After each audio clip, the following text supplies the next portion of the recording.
बरोबर. 5व्या दिवसामध्ये रेषा आणि कोन याविषयी माहिती घ्यायची आपल्याला. घटक जो आहे तो रेषा आणि कोन.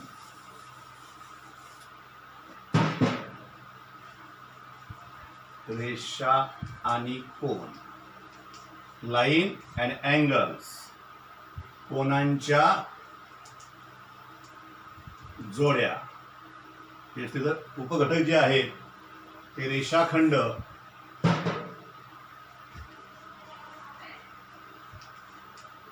नंतर किरण आणि कोनांच्या जोड्या हे तुमचे उपघटक आहेत. तर मी यामधले महत्त्वाचे मुद्दे जे आहेत, जे तुम्हाला कोन जे आहेत 8वी पासून आलेले, संलग्न कोन, लगतचे कोन, रेषीय जोडीतील कोन, पूरक कोन, कोटी कोन, विरुद्ध कोन, याप्रमाणे या कोनांच्या जोड्या आहेत त्या जोड्यांविषयी इथं माहिती घ्यायची आहे. मी आता हे तोंडी सांगतो बघा तुम्हाला. संलग्न कोन किंवा लगतचे कोन कोणत्या कोनांना म्हणायचं आहे? तर 2 कोन तुम्ही दिलेले असणार आहेत. मग हे जे 2 कोन आहेत, हा आणि हा, दिल्याप्रमाणे फिगर ए ओ बी आणि हा इथं सी आहे. तर हा अँगल आणि हा अँगल जो आहे हे सारखे नाहीत, पण हे तुमचे संलग्न कोन आहेत. याला ॲडजस्टंट अँगल म्हणतो आपण. इंग्लिशमध्ये याला काय म्हणतो आपण? Adjacent angle.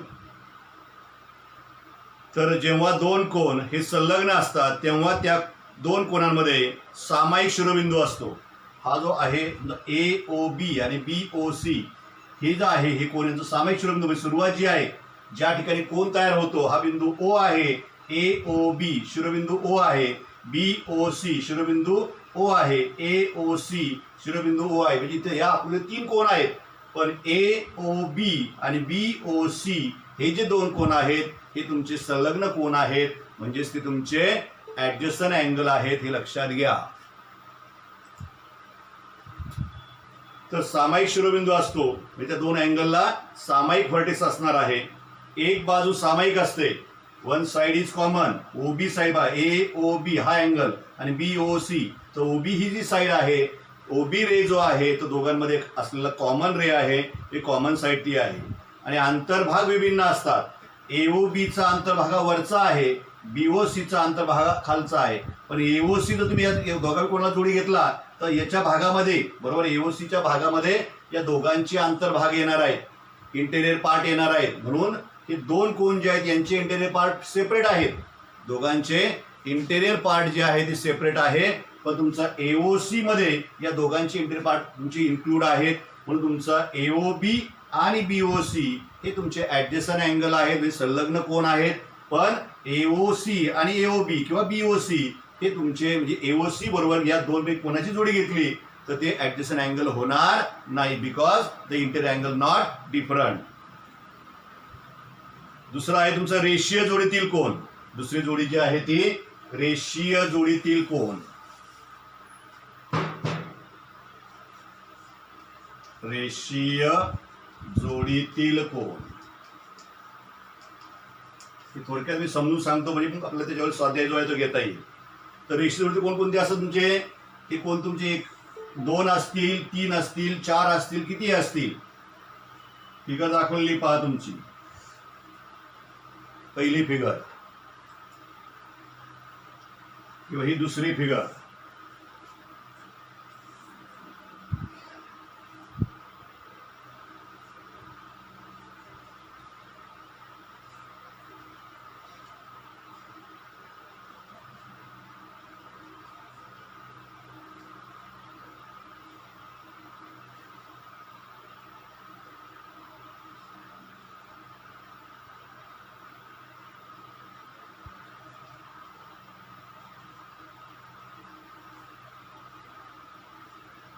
याप्रमाणे आहे.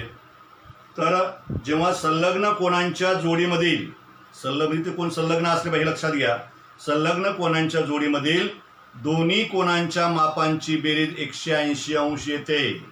दोन्ही कोनांच्या मापांची बेरीज 180 अंश असते किंवा येते, तेव्हा ते रेषीय जोडीमधील कोन असतात. तर या ठिकाणी तुमचे हा 1, हा 2 आणि हे 3 असे 3 कोन आहेत, बरोबर आहे. 3 कोन आहेत. त्या तिघांची बेरीज केली तर 180 येणार आहे. पण आपलं 2 कोण विचारात घ्यायचे इथं. कुठले 2 तुम्ही कोण घेतले याची बेरीज 180 होऊ शकत नाही, किंवा हे 2 कोण 180 होऊ शकत नाही, किंवा तुम्ही हे 2 कोण घेतले, कुठलेही 2 कोण जर निवडले तर याची बेरीज 180 होणार नाही. पण दुसरी आकृती जी आहे तिथे ए ओ बी याचं माप 40 अंश आहे, बी ओ सी याचं माप तुमचं 140 अंश आहे. 140 आणि 40 यांची जर आपण ऍडिशन केली, बेरीज केली तर ती किती येते, बरोबर 180 येते. म्हणून दुसरी जी आकृती आहे किंवा दुसऱ्या आकृतीमधली जी अँगल पेअर आहे, जी जोडी आहे ती तुमची रेषीय जोडीतील कोणांची आहे. हे प्रत्येक रेषीय कोण हे संलग्न कोण असतात, परंतु प्रत्येक संलग्न कोणांची जोडी ही रेषीय जोडीतील कोण असतीलच असे नाही. म्हणून तुमचा अँगल बीओडी आणि एओडी, बीओडी आणि एओडी ही जोडी आपण घेतली समजा, बीओडी आणि एओडी, तर ही हा कोण आणि हा संपूर्ण कोण. तसेच आकृती बी मध्ये ही ए आकृती आहे आणि ही बी आकृती आहे. अँगल एओबी आणि अँगल सीओबी, एओबी आणि सीओबी हे जर आपण 2 कोण घेतले तर हे परस्परांचे रेषीय जोडीतील कोण आहेत. म्हणजे हा कोण एओडी हा एक कोण घेतला, हे 2 कोण एकत्र करून एओडी असा कोण घेतला तरच ते रेषीय जोडीतील होतील. छोटे छोटे कोण तुम्ही विचारात घेतले तर होणार नाही. पूरक कोण, जेव्हा दिलेल्या कोणांच्या जोडीमधील दोन्ही कोणांच्या मापांची बेरीज 180 अंश असते, 2 कोणांची बेरीज 180 अंश, बरोबर. The sum of the angles of 2 angles is 180 degree, then the angles are called तुमचं सप्लिमेंटरी अँगल. आठवते का पहा, सप्लिमेंटरी अँगल बरोबर आहे, आणि कॉम्प्लिमेंटरी अँगल. सप्लिमेंटरी आणि कॉम्प्लिमेंटरी जर तुम्ही पाहिलं आपल्या पुस्तकामध्ये कुठं आहे ते तुम्हाला सांगतो पहा, पेज नंबर सप्लिमेंटरी आणि कॉम्प्लिमेंटरी साठी.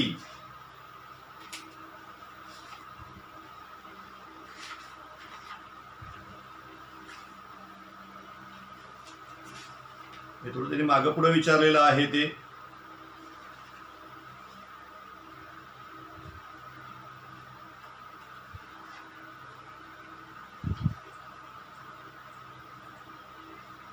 डिस्टन्स झाल्यावरती हे कंडिशनल स्टेटमेंट आहे.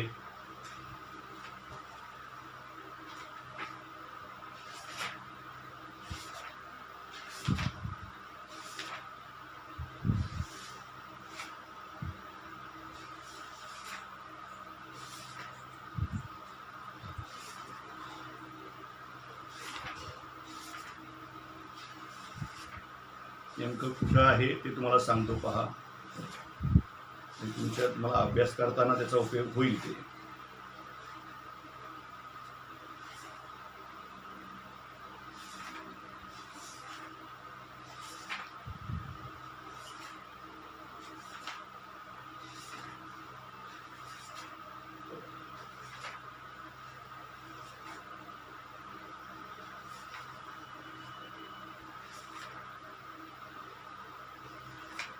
तुम्ही ते उद्या शिवून सांगतो. आता इथं माझं लक्षात येईनच लवकर ते. उद्या बघू आपण ते कुठे नेमकं कोणत्या पानावर आहे तुम्हाला सांगतो नंतर त्या. तर हे आपले ratio angles in linear pair, त्याला इंग्रजीमध्ये अँगल्स इन लिनियर पेअर असं म्हटलं जातं. तर तुझं पूरक कोण म्हणजे सप्लिमेंटरी अँगल. तर जेव्हा दिलेल्या 2 कोणांच्या जोडीतील दोन्ही कोणांच्या मापांची बेरीज 180 असते तेव्हा ते परस्परांचे पूरक कोण असतात. म्हणजे रेषीय कोण जे आहे ते पूरक असतात तेव्हा त्यांची बेरीज 180 होते. म्हणजे रेषीय कोण जे आहे ते पूरक कोण हे असणारच आहे. पण पूरक कोण हे तुमचे रेषीय जोडीमध्ये असतीलच असं नाही, बरोबर. प्रत्येक रेषीय कोण हे पूरक कोण असतात, परंतु प्रत्येक पूरक कोणांची जोडी ही रेषीय जोडीतील कोण असतीलच असे नाही. कारण पूरक कोण हे आपण सेपरेट सुद्धा घेऊ शकतो.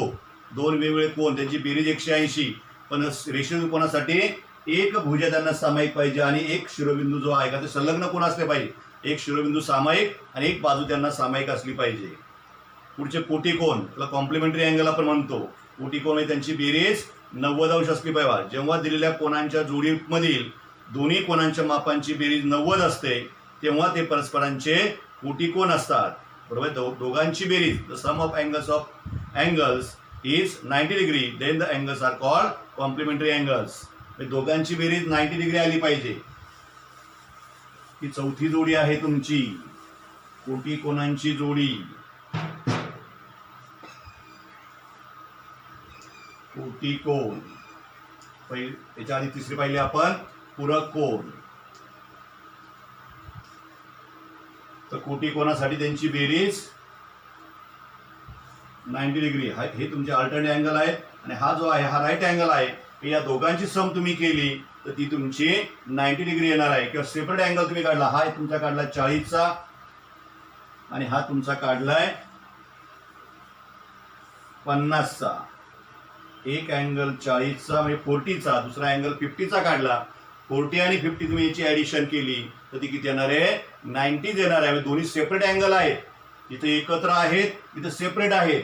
बरोबर. हे तुमचे ऍडजस्टंट अँगल आहेत पण हे ऍडजस्टंट अँगल होऊ शकत नाही. पण हे तुमचे कॉम्प्लिमेंटरी अँगल आहेत, कोटिकोन आहेत. बरोबर. इथे हे तुमचे दोन अँगल जे आहेत ते कोटिकोन आहेत. इथे हे दोन अँगल तुमचे कोटिकोन आहेत, तुमचे कॉम्प्लिमेंटरी अँगल आहे. पण इथं तुमचे हे सप्लिमेंटरी पण आहे, आपले ऍडजस्टंट अँगल पण आहेत, पण हे मात्र ऍडजस्टंट अँगल नाही. आणि शेवटची जोडी आहे तुमची ती म्हणजे विरुद्ध कोनांची जोडी. पाचवी जोडी जी आहे ती विरुद्ध कोन. दोन रेषा ज्यावेळेस एकमेकांना छेदतात तेव्हा आपल्या विरुद्ध कोनांच्या दोन जोड्या मिळतात. दोन रेषा ज्यावेळेस एकमेकांना छेदणार आहे त्यावेळेस तुम्हाला विरुद्ध कोनांच्या दोन जोड्या मिळणार आहेत. ए बी आणि सी डी या दोन रेषा छेदल्या, त्या बिंदू ओ मध्ये छेदलेल्या आहेत. हा ओ बिंदू. बरोबर आहे. तर एओसी आणि बीओडी ही विरुद्ध कोणाची एक जोडी आहे. दुसरी एओडी आणि सीओडी समोरासमोरच्या. बरोबर आहे. त्याला विरुद्ध कोन म्हणजेच अपोजिट अँगल असं म्हटलं जातं जेव्हा दिलेल्या दोन्ही कोनांच्या बाजूंमधून विरुद्ध किरणांच्या दोन जोड्या तयार होतात. हे दोन कोण आहेत, ओए आणि ओबी हे विरुद्ध किरण, ओसी आणि ओडी हे तुमचे विरुद्ध किरण म्हणजे अपोजिट रे तुमचे आहेत. दोन जोड्या तयार होत असतील तेव्हा ते परस्परांचे विरुद्ध कोन असतात, तेव्हा त्यांना परस्परांचे विरुद्ध कोन असं म्हणायचं आहे. तर अँगल एओसी आणि अँगल बीओडी ही विरुद्ध कोनाची पहिली जोडी आहे. तर अँगल एओडी आणि अँगल सीओबी किंवा बीओसी ही विरुद्ध कोनाची दुसरी जोडी आहे. विरुद्ध कोन हे नेहमी एकरूप असतात. अपोजिट अँगल्स आर कॉन्ग्रुएंट म्हणजे त्यांची माप सारखी असणार आहेत. याचं 50, याचं 50, याचं 100, याचं 100 सारखंच असणार आहे. आणि चौघांची तुम्ही बेरीज केली तर ती 360 असणार आहे. किती असणार आहे ती? 360 असणार आहे. तर अशा प्रकारे सांगता हा टॉपिक जो आहे तो पूर्ण करायचा होता. त्याच्यावरचा स्वाध्याय जो आहे तो आपण पाहूया. खालील प्रश्नांची विचारपूर्वक आकृती काढा. बरोबर. आकृती काढायची आहे आणि आकृतीला अनुसरून उत्तरे लिहा.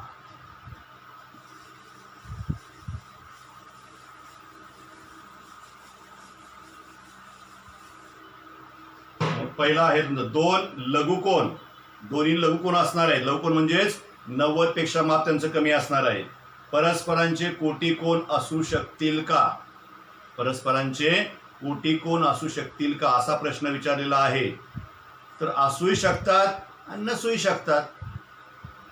दोघांचं माप 40-40 आपण घेतलं. 40-40 ची बेरीज किती होणार आहे? 80 आहे का नाही? 40-80 होईल.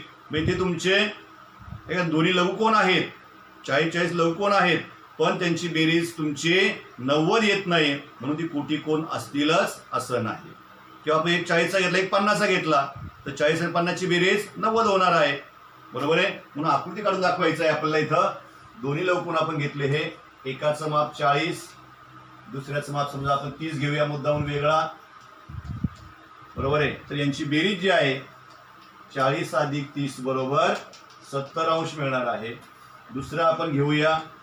हा 40 घेतला आणि दुसरी आकृती काढली आपण, हा 50 घेतला. दोन्ही तुमचे लघुकोनच आहे.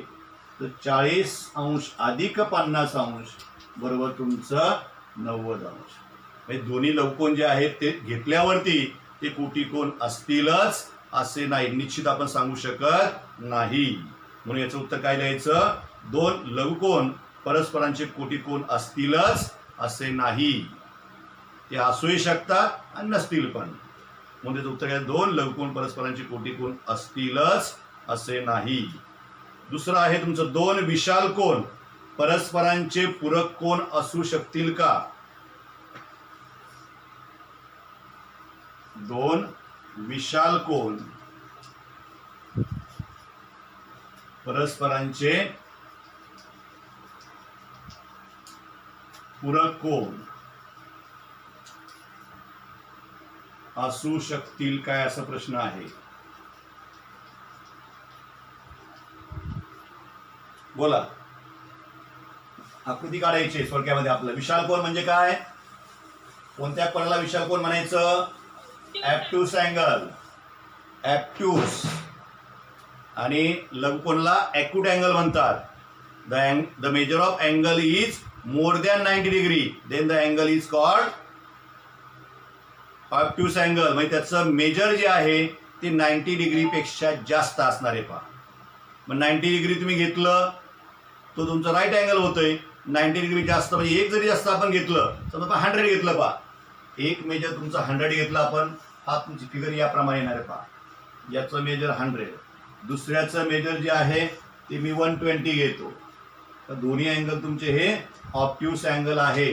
आणि मग तुम्ही या दोन अँगलची ॲडिशन केली, 100 डिग्री प्लस 120 डिग्री, तर हे तुमचं 220 डिग्री येणार आहे. म्हणजे 180 येणार आहे का? ते तुम्ही कोणतेही अँगल काढले तुम्ही तर मोर दॅन ते 90 असतात ना. 91 तुम्ही घेतलं, सपोज आपण 91 घेतलं, 91 degree plus 91 degree more than 91, म्हणून तुमचे किती येणार आहे? 182 डिग्री. म्हणजे मोर दॅन 180 येणार आहे, ते 180 येणार नाही. आणि म्हणून याचं उत्तर काय येणार तुमचं? दोन विशाल कोन ज्यावेळेस तुम्ही घ्याल त्यावेळेस ते पूरक कोन असतील असं नाही, तर ते असणार नाहीत. इथं ठामपणे आपण तिथं आधी काय म्हटलं आपण? असू शकतील का नाही ते आपण सांगू शकत नाही. बरोबर आहे. दोन लघुकोन परस्परांची कोटी कोन असतीलच असे नाही किंवा असू शकतील हे सांगता येत नाही. पण इथं मात्र दोन विशाल कोन परस्परांचे पूरक कोन असतील का, तर असणार नाही. दोन विशाल कोन परस्परांचे पूरक कोन असू शकणार नाही. लक्षामध्ये याचं उत्तर ठाम आहे. ते कोणतं? नाही.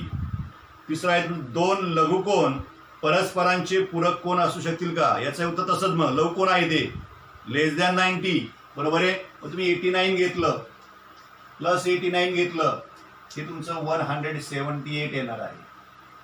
बरोबर आहे. लेस दॅन 90 पेक्षा कमी घेतलं आपण, एकनेच कमी केलं फक्त, तो सुद्धा तुमचा ॲक्यूट अँगल होणार आहे, लघुकोन होणार आहे. पण त्या दोघांची ॲडिशन आपण केली ती किती तुमची 178 येणार आहे. म्हणजेच तुमची 180 येऊ शकत नाही. कुठलाही अँगल तुम्ही घेतला, कुठल्याही ॲक्यूट अँगलचा पेअर घेतला, कोणतेही दोन तुम्ही लघुकोन घेतले तर त्यांची बेरीज ही 180 येणारच नाही. म्हणून याचंही उत्तर तुमचं काय येणार आहे? दोन लघुकोन परस्परांचे पूरक कोन असणार नाही, असू शकणार नाही. म्हणजे तिसरं सुद्धा उत्तर ठामपणे नाहीच आहे. दोन संलग्न कोन परस्परांचे कोटी कोन कधी असतील? दोन संलग्न कोन परस्परांचे कोटी कोन कधी असतील? चौथा प्रश्न आहे पहा.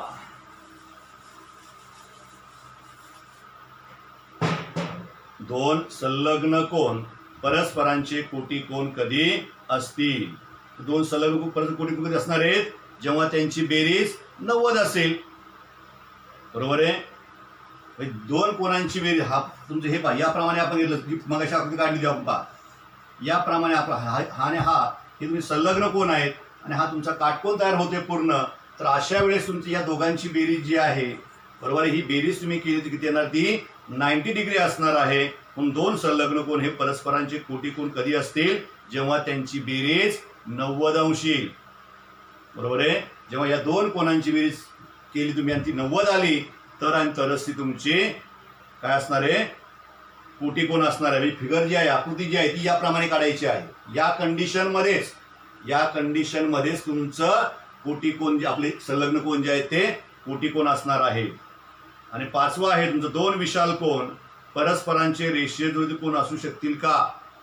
पुन्हा तेच दोन विशाल कोन आहेत, परस्परांचे रेषीय विरोधी कोन असू शकतील का?